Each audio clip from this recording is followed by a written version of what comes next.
13 sacks walked out the door this offseason for the Falcons. Who's going to make up the difference? Will it be their rookies or their veterans?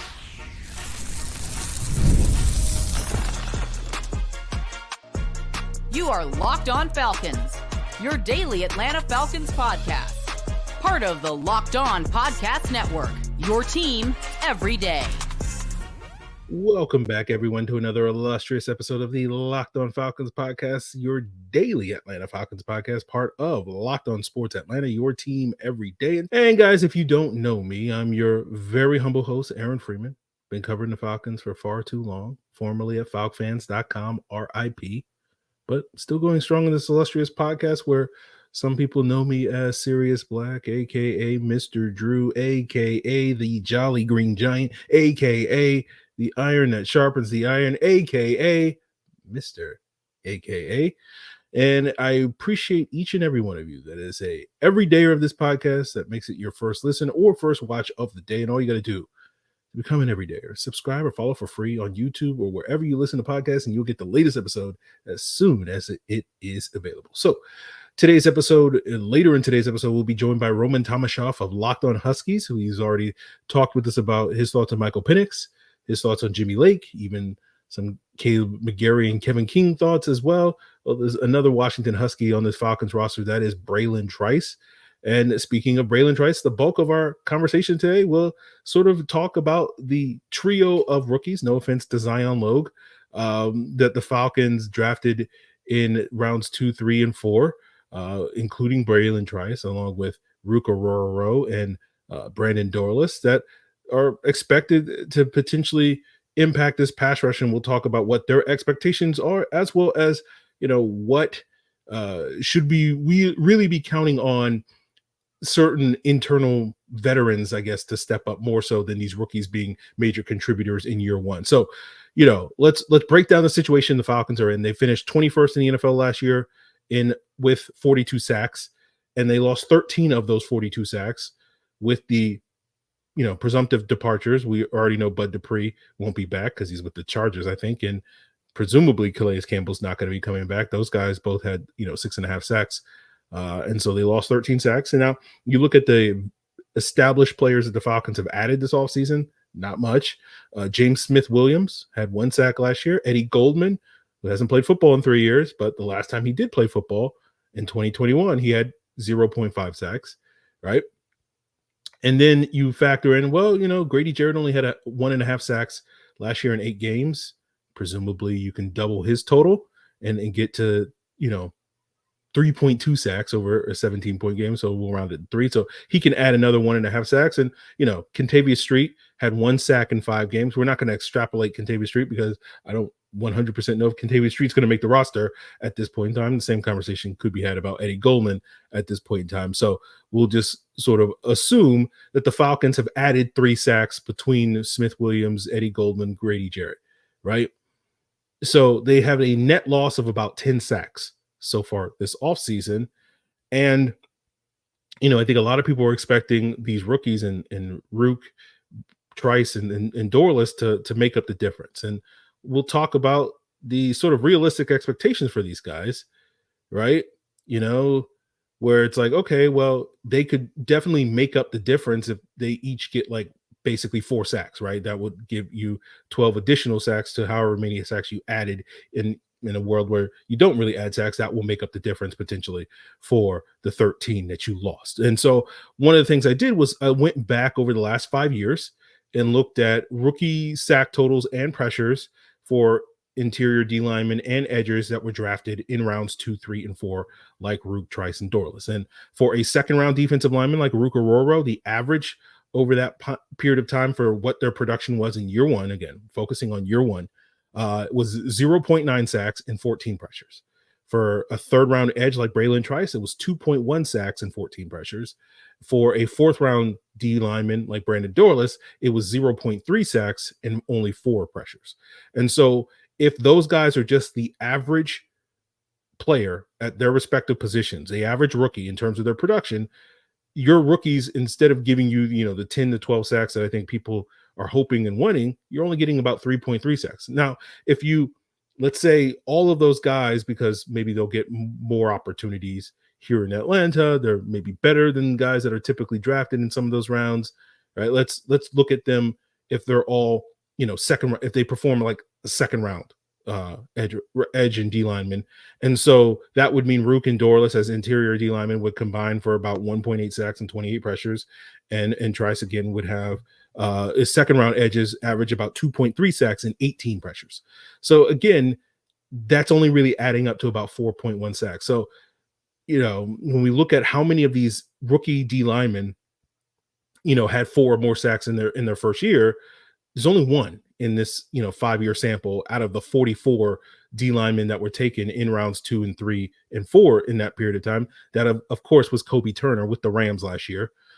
So only about 2.3% of those rookie D linemen were able to get to 4 sacks or more as rookies. 1 out of 28 if you just look exclusively at the day 2 guys, so only about 3.6%. So, and we've talked before about Kobe Turner, how much of his production, he had 8 sacks last year, how much of that was the Aaron Donald effect, sort of boosting his numbers.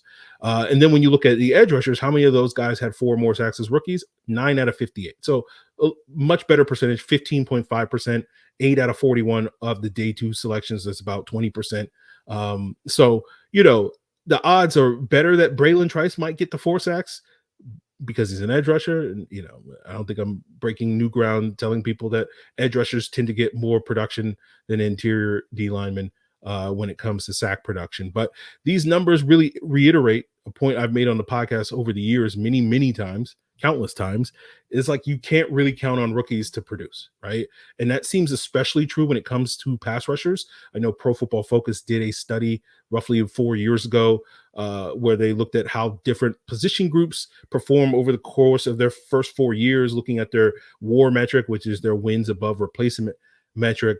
And in terms of first-year players, their study showed that the guys that, relative to their performance, right? It's a little complicated. I'll link to it in the description so you guys can read the things. But basically, trench players were the worst performing group in year 1, right? Both offensive linemen and defensive linemen. And so those are kind of positions that you need to draft those guys like 3 or more years before you kind of need those guys. So you should always be sort of stockpiling those guys for the future. But counting on those guys to contribute, either defensive linemen, edge rushers, or offensive linemen in year 1, is going to lead to some issues, right? So if we're looking at the numbers, and the numbers are telling us that we can probably only, quote unquote, realistically expect, 4 sacks out of this rookie group, and we're trying to make up, a net loss of 10 sacks, we're going to need at least 6 more sacks, right? And where are those coming from? And that may be from the veteran players already on the roster, just improving, right? And who are the best candidates that are already on the roster to potentially build upon their 2023 pass rush production. And we'll break that down as we continue today's Locked On Falcons. So passion, drive, and patience is the winning formula for winning championships, but it's also the winning formula for keeping your ride or die alive. eBay Motors has everything you need to maintain your vehicle and level it up to peak performance, from superchargers, roof racks, exhaust kits, LED headlights, and so much more. Whether you're into speed, power, or style, which matches the type of performance you expect out of a pass rush, eBay Motors has also got you covered. With over 122 million parts for your number one ride or die, you'll always find exactly what you're looking for. And with eBay Guaranteed Fit, your part is guaranteed to fit your ride every time, or your money back. And who loves a guaranteed fit, especially when it comes to the pass rush? You're getting it with eBay Motors, right? Because you're not burning cash, you're burning rubber. With all the parts you need at all the prices you want, it's easy to make your car the MVP and bring home huge wins. Keep your ride or die alive at ebaymotors.com. Eligible items only. Exclusions apply. eBay Guaranteed Fit, only available to U.S. customers. So as we continue today's Locked On Falcons, if you're tired of all the yelling that you see on those other 4-letter networks, check out the new 4-letter network, which is LOPN, the Locked On Podcast Network, where they have Locked On Sports Today, the free 24/7 streaming channel program for you each and every day with the biggest stories without all the screaming. Locked On Sports Today brings you that can't miss analysis, opinions, and news, streaming 24/7 on YouTube or the free Amazon Fire TV channels app, part of Locked On Podcast Network, your team every day. So we mentioned earlier that a healthy Grady Jarrett potentially is going to get you 1.5 more sacks this year, putting him at 3 total. And, if you look at Grady's, history, since he's became a starter in 2016, over those 7 seasons that he's played, full seasons, we should say, before this past year, he was averaging about 4.5 sacks per year. So, not only could Grady get you, to 3 sacks this year instead of 1.5, maybe you get you 4. So if Grady's adding 3 more sacks, sure. Like that's means that instead of, making up, the difference, we're basically getting another sack and a half. And so to make up the difference to get back to 42 sacks, you just need now 4.5 sacks. So we can probably find 4.5 sacks elsewhere on the roster. And probably the prime candidate to give you that is Arnold Ebiketie, right? He's primed for a breakout year. It's the all-important 3rd year for him. He had 6 sacks last year. Can he get to 8? Can he get to 10 or more? Yeah, personally, I think 8 is a very reasonable and realistic expectation for him. But I know other people have much higher expectations and see Arnold Ebiketie as a double-digit sack guy. And when you look at his, production on a limited workload last year, there's reasons to be optimistic, right? I think I've seen some people, express that like, oh, now that Bud Dupree's gone, Arnold Ebiketie should get all those snaps, right? We'll see if he does, right? But Arnold Ebiketie last year rushed the passer 175 times, and Bud Dupree rushed the passer 433 times. And if you take AK's pressure rate on those 175 snaps, which is about 16%, and you extrapolate that for 433 snaps, that would be roughly 69 pressures. Nice. And that would be a big increase from the 28 pressures that he gave you last year. And if you assume, or, I know PFF data shows that the average NFL pass rusher converts about 15% of his pressures into sacks. That would mean the average player that gets 69 pressures, nice, would get you about 10.4 sacks. And we can round that to 10.5. And when that would be a very excellent season for Arnold Ebiketie, because there aren't that many guys out there that put up that type of production of 10.5 sacks and 69 pressures, right? There were 19 edge rushers in the NFL last year that had 10.5 sacks or more, and 11 of those guys had 69 pressures or more. And what's notable with those guys is their average pressure rate of those top 11 guys, arguably the top 11 edge rushers in the NFL, their average pressure rate was about 16.2 last year. So right where Arnold Ebiketie was last year. So we'll see if AK can, basically become a top 15 or top 20 edge rusher, with increased playing time. But if you're sitting there going, AK can go from 6 sacks to 10.5 sacks based off of this, right? Now we're at 42 sacks, right? We found a way to make up the ground just with our rookies getting 4 sacks, AK getting 4.5 more sacks, and Grady Jarrett, getting 3 more sacks than he got a year ago. But can we get a little bit more? Right? And I think there's room to believe there's more. And I think your 2 biggest candidates are going to be Kaden Elliss and Troy Andersen. No, we're not going to talk about D'Angelo on today's podcast. I'm sorry, guys, for the D'Angelo truthers. But you look at Troy Andersen, he had 0.5 sacks in 2 games last year, extrapolated over 17 games. That's 4.25 sacks. So we're adding 3.75 sacks by just getting a healthy Troy Andersen this year. Kaden Elliss had 4 sacks. He had a pressure rate of about 26%. In 2022, Kaden Elliss had 7 sacks with a pressure rate of 19%. 6 of those 7 sacks came in the final 9 games when he was with the Saints and getting starters reps on a weekly basis, and was often used as a rusher during that stretch of games in the back half of the 2022 season.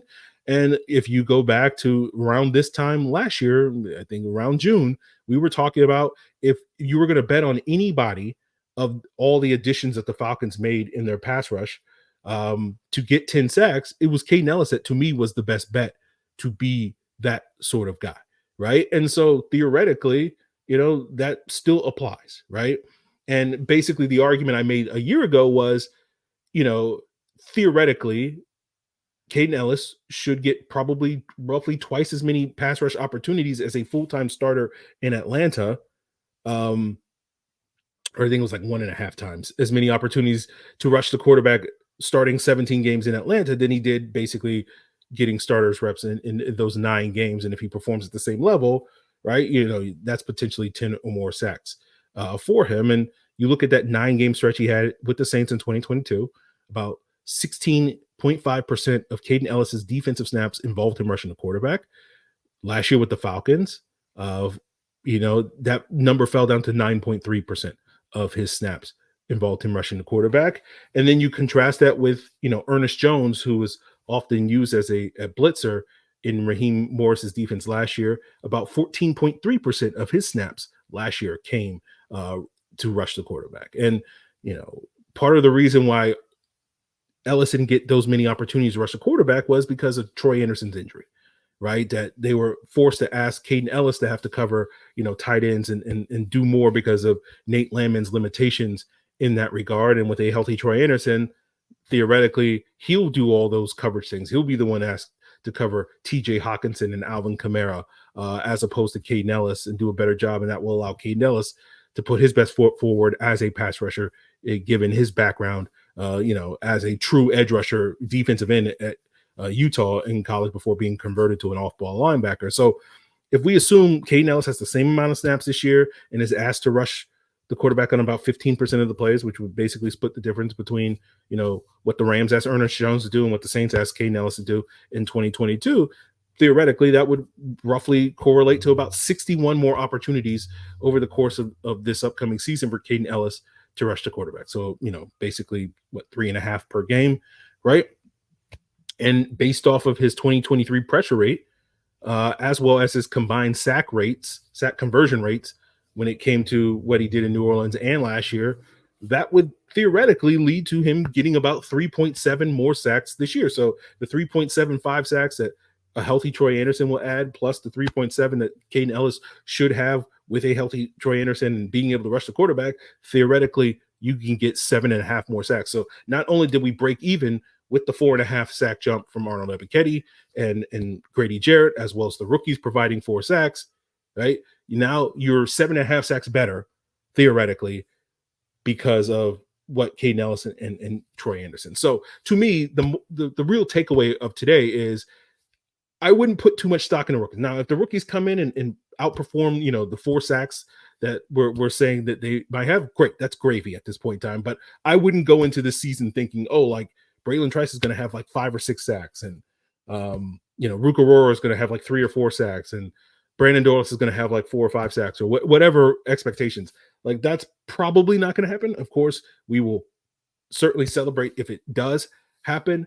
But I think really, if you're counting on this Falcons pass rush to make up the difference between, what they were a year ago when they were, the 12th worst pass rush in the NFL and, lost about 30% of that production this offseason. If they're going to not only make that back and go beyond, I think it's more about the veterans than it is the rookies that are going to do that. So basically, the numbers are telling us that, if the rookies add more than 4 sacks this year, they're far outperforming expectations. But, potentially between just Grady Jarrett, Arnold Ebiketie, Kaden Elliss, and Troy Andersen, you're potentially adding 15 more sacks to this unit this year. So we hope to see that. And, speaking of Bralen Trice, we'll get more insight from Roman Tomashoff of Locked On Huskies, telling his thoughts on Bralen Trice as we wrap up today's Locked On Falcons.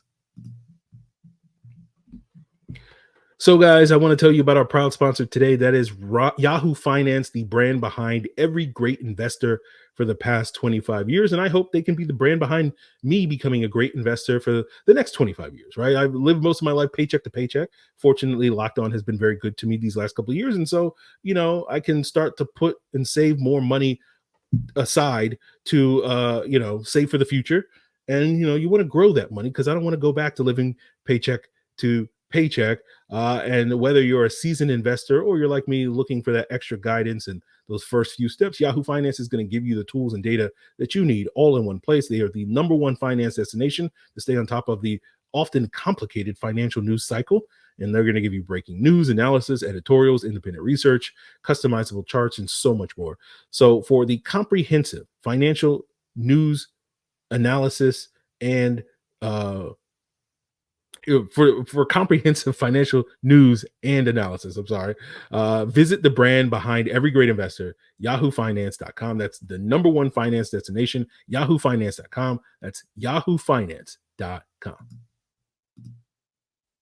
Welcome back to Locked On Falcons with an illustrious guest. You've seen him before, Roman Tomashoff, the host of Locked On Huskies, came with us earlier to talk about Michael Penix Jr., but Michael Penix Jr. wasn't the only Washington Husky that the Falcons drafted in the 2024 draft class. Of course, in the third round, they took Bralen Trice, the edge rusher, the relentless edge rusher from Washington. Roman, my friend, welcome back to the show. And, you know, I mentioned it. One of the things that I often hear people describe, I've heard multiple people talk about Bralen Trice, and it's the relentlessness of how he plays the game. Do you think that's a fair assessment of his game? Oh, 100%. So one thing that through the national championship run at the Sugar Bowl at the national championship, we got a whole lot of access with the coaching staff, which is something, I mean, I cover the team every day. So we get to have some of these conversations with these guys. But as it got down towards the end of the year, I wanted to shift the focus with what I talked about with a couple of the coaches. And I remember having a conversation with his position coach, Eric Schmidt, when we were down there in Houston before the national championship. And I said to him, what do you think is the best NFL comp for Bralen Trice? Because I had a lot of trouble, figuring one out on my own. And he said Max Crosby. And I said, oh, really? Oh, that's interesting. And he kind of went into all of those same reasons. It's the relentlessness. It's the willingness to stay on the field for all three downs. It's the fact that he doesn't take plays off. It's the motor. It's the fact that he's going to collapse runs in the backside. He takes pride in playing in the run just as much as he does against the pass. And of course, when it comes to being a pass rusher, he was the only guy who got consistent pressure along the Washington Huskies front this past season, where, of course, you're going to look at his sack numbers and say, oh, those aren't so great. But this is somebody who, for the last 2 seasons in a row, has led the country in pressures, according to Pro Football Focus. He has 146 pressures over his last 2 seasons. So this is somebody that is going to be consistently productive at the NFL level. Yeah. Now, one of the things I noted with Bralen Trice, you talked about it, is that I think he's really good at getting pressure, not necessarily sort of the elite sack artist that you're typically looking at, but, why do you think he's so effective when it comes to getting pressure? Is it just purely him outworking the guy? Is it the physicality? Is it the technical aspect of rushing the quarterback? What, in your assessment, is sort of the secret sauce to Bralen Trice's production? So I think it's a little bit of the first two, is that he's so relentless. And when he when he dropped down to 245 at the combine, I was a little disappointed because I like seeing him play in that anywhere from 265 to 275 range, let's call it, where I think that better fits his skill set, where technically he doesn't have a super deep arsenal of pass rush moves, but the ones that he does have, they work so well for him when it comes to just the strength, when it comes to the bull rush, when it comes to a couple other things where he can pick tackles up and walk them back, where we see him do things like that so often. So it's that strength, it's the power that he plays with, and it's that relentlessness. It's that never giving up factor that he brings to the field, where every single play, he's going to give it his all. And when a tackle across from him is getting gassed, that's when he's going to be at his best. Yeah, I think that's definitely true.